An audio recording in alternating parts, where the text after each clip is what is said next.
The boarding gate was still open when my phone died in my hand, and I knew my career had just slipped beyond reach.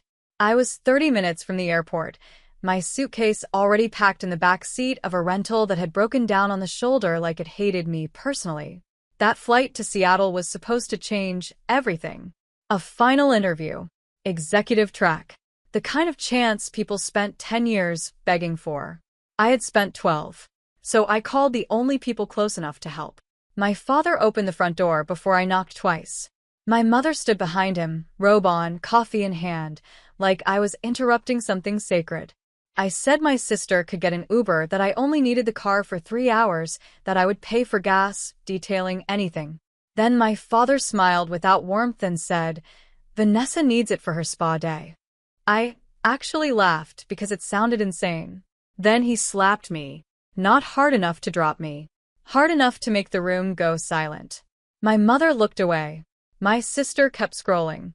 I picked up my bag, tasted blood, and walked out without a word. 2 days later, my mother called screaming, "Why aren't the automatic payments clearing?" I let the phone ring 3 times before answering, just to hear how desperate she would sound.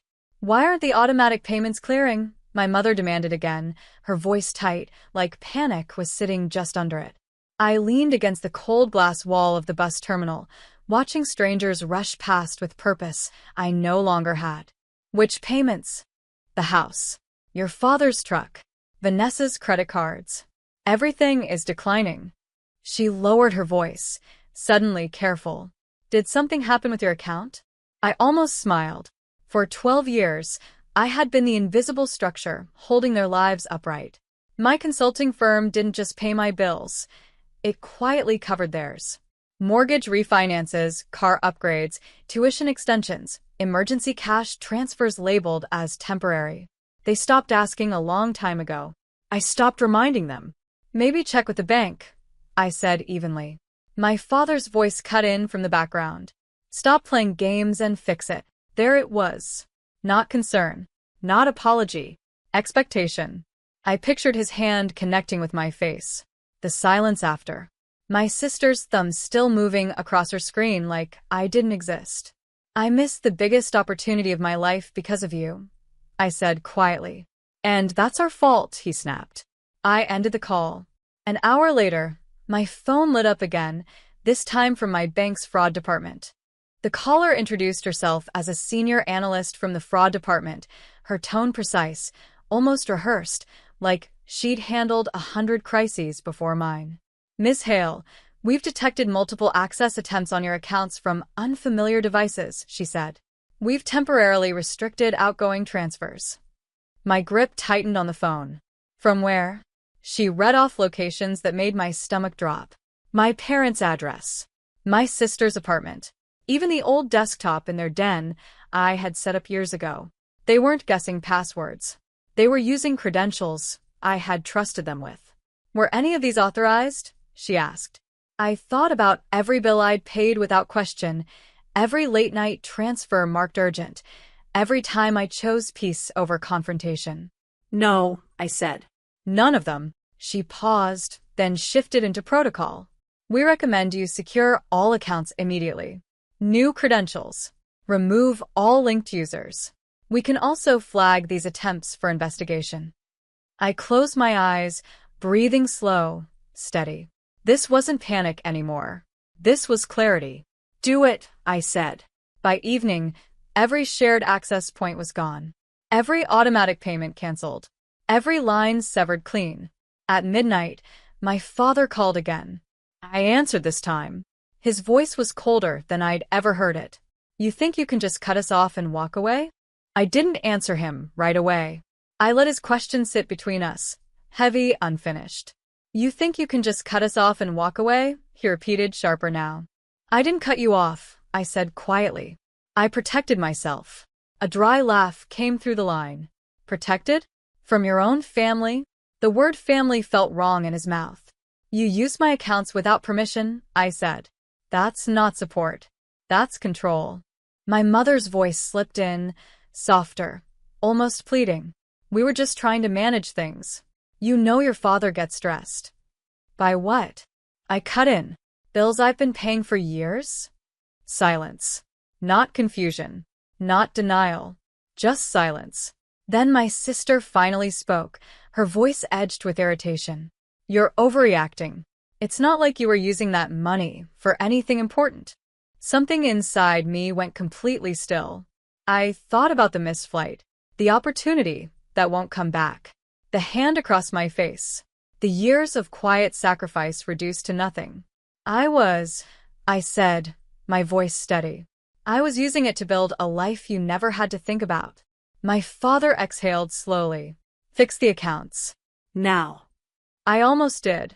Instead, I opened my laptop and pulled up a folder I hadn't touched in years, one labeled with their names. I hadn't opened that folder since the year I decided silence was easier than truth. Every document inside it told a version of the same story. Bank transfers disguised as consulting reimbursements. Mortgage payments routed through shell accounts. Credit lines opened under my name with their usage attached. I hadn't just supported them. I had built an entire financial ecosystem designed to keep them comfortable without questions. And they had never once asked how it worked. I scrolled slowly, letting the details sharpen my memory instead of blur it. Every receipt had a date. Every transaction had a pattern.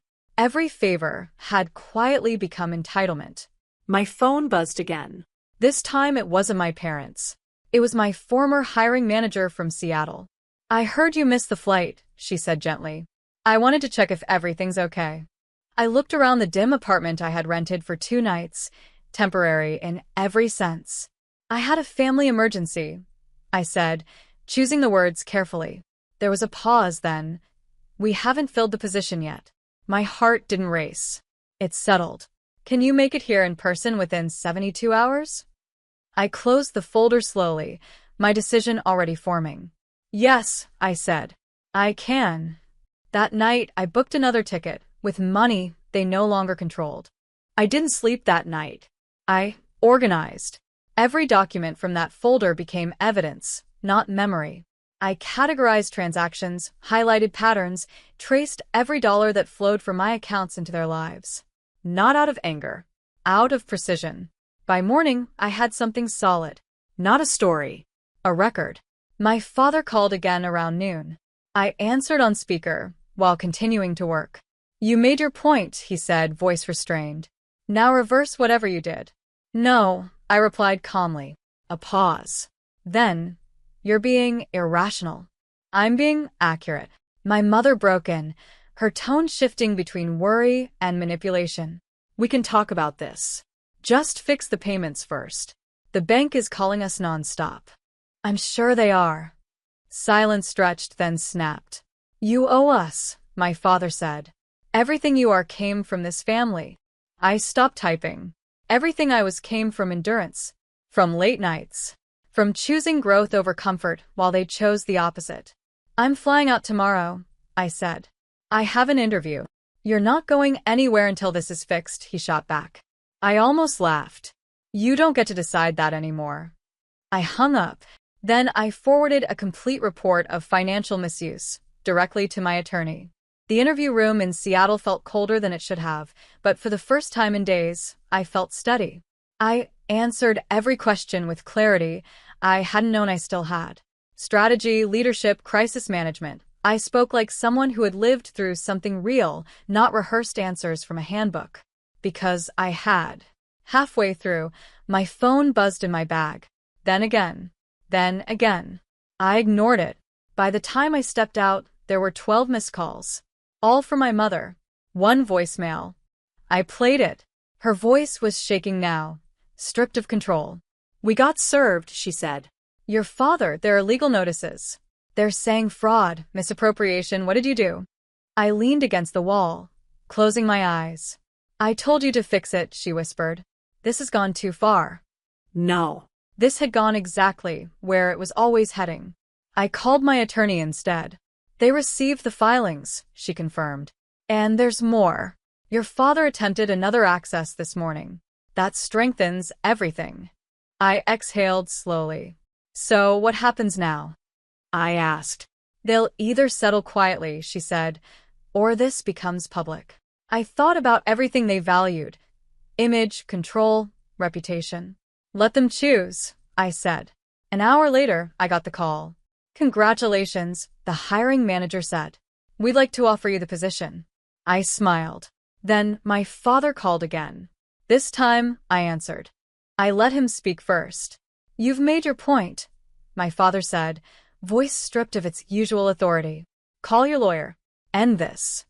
There was no anger left in him, just calculation. For years, I said calmly, you treated me like a resource, not a person. We supported you, he insisted weakly. I almost corrected him. Almost. Instead, I said, you used me. Silence filled the space between us, heavier than anything he could say. My mother came on the line, her voice trembling. Please. We'll fix everything. Just stop this before it becomes public.